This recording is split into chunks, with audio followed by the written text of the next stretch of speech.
Olá, pessoal. Queremos agradecer a Deus por mais esta oportunidade que Ele está concedendo a mim e a você de estarmos juntos para voltarmos aqui gravando mais uma mensagem, trazendo mais uma palavra de Deus ao teu coração. Agradecemos a sua companhia e fica com a gente aí para mais uma palavra, mais uma mensagem, mais uma vez que vamos abrir o Sagrado Livro. Queremos hoje trazer uma escritura sagrada, uma escritura paulina, que está na carta de Paulo aos Efésios, no capítulo de número 5, a partir do primeiro versículo, que diz assim: Sede, pois, imitadores de Deus, como filhos amados, e andai em amor, como também Cristo vos amou e se entregou a si mesmo por nós, em oferta e sacrifício a Deus como cheiro suave. Queremos falar hoje, de uma forma bem sintética, sobre a filiação de Deus. Quem são os verdadeiros filhos de Deus? Como é que eu posso identificar uma pessoa, se ela é filha ou não de Deus? Sabemos que a Escritura Sagrada, ela mostra, em todas as páginas da sua Bíblia, ela faz uma diferenciação. Está lá em Malaquias, capítulo 3, versículo 18, que diz assim: E vereis outra vez a diferença entre o justo e o ímpio, entre aquele que serve a Deus e aquele que não serve. Então há uma distinção.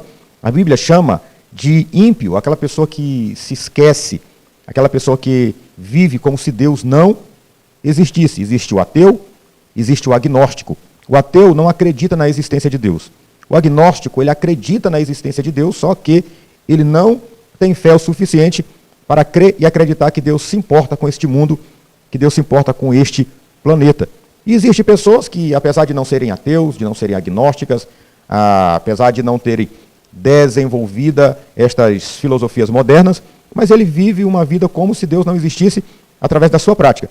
E o escritor bíblico, o apóstolo Paulo, ele está dizendo que nós devemos ser imitadores de Deus como filhos amados. Ou seja, aqueles que têm Deus como pai, eles procuram imitar a Deus. Eles procuram agradar a Deus. Eles procuram viver uma vida segundo o padrão que Deus estabeleceu. No maior sermão que já foi pregado neste planeta, no Sermão da Montanha, Jesus Cristo colocou as características, as qualidades de uma pessoa que pertence ao reino de Deus, e ele chama ali de bem-aventurado aquelas pessoas que tinham aquele perfil.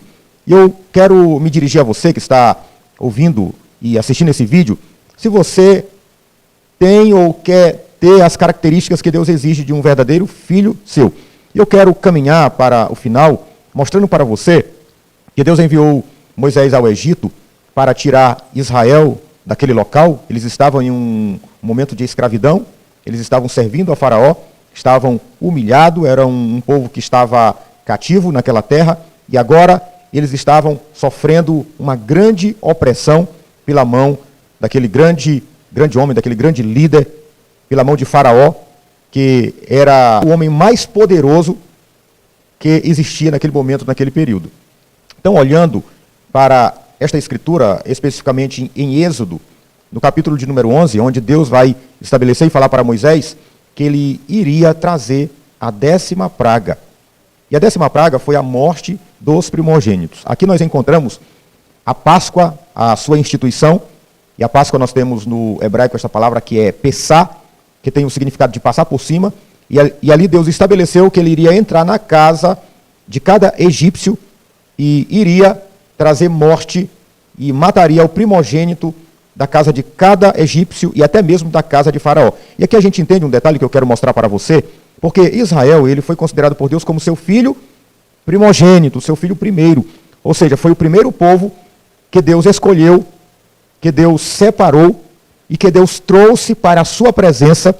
A nação de Israel, dentre todas as nações do mundo, eles eram o único povo que poderiam dizer que eles eram o povo escolhido de Deus. E até hoje, a gente vê Jerusalém, a gente vê Israel, que voltou a ser nação em 1948, cumprindo-se uma profecia do profeta Ezequiel, e eles voltaram à terra que Deus havia prometido a dar a eles por intermédio de Abraão, que Deus havia prometido através de Moisés e que Deus delimitou através de Josué.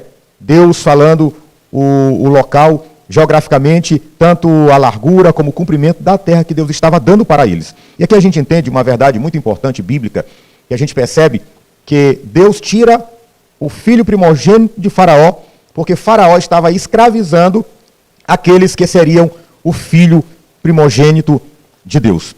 Então, para fazer parte da família de Deus, você precisa entender esses detalhes. Aqueles que são filhos de Deus são aqueles que são gerados, são aqueles que Deus escolhe, são aqueles que Deus chama, são aqueles que Deus traz para perto dele. Como diz as Escrituras, não somos nós que escolhemos a Deus, mas é Ele que nos escolhe. E eu quero finalizar com uma frase de um filósofo dinamarquês conhecido como Søren Kierkegaard. Søren Kierkegaard, ele disse desta forma: o segredo, ou o momento-chave, é quando a eternidade intercepta o tempo. Ou seja, este é o momento em que a eternidade nos alcança. Homens e mulheres que estão caminhando por este mundo nos seus afazeres diários, mas Deus, na sua agenda celestial e eterna, ele marca um encontro com um homem e com uma mulher, e esta pessoa pode ser você. E eu quero orar com você neste momento. Querido Deus, Pai querido, Pai amado, nós vivemos em um mundo, em um planeta de mais de 7 bilhões de pessoas. E está escrito lá no livro do profeta Joel que muitos estão no vale da decisão. E que esta pessoa que está ouvindo esta mensagem tome uma decisão e que ele se volte para ti de todo o coração. Porque a tua palavra diz que a vontade do Senhor é que todos sejam salvos e venham ao pleno conhecimento da verdade. Abençoa esta pessoa agora. Revela o teu nome para esta pessoa e mostra a tua salvação. Te pedimos em nome de Jesus. Amém.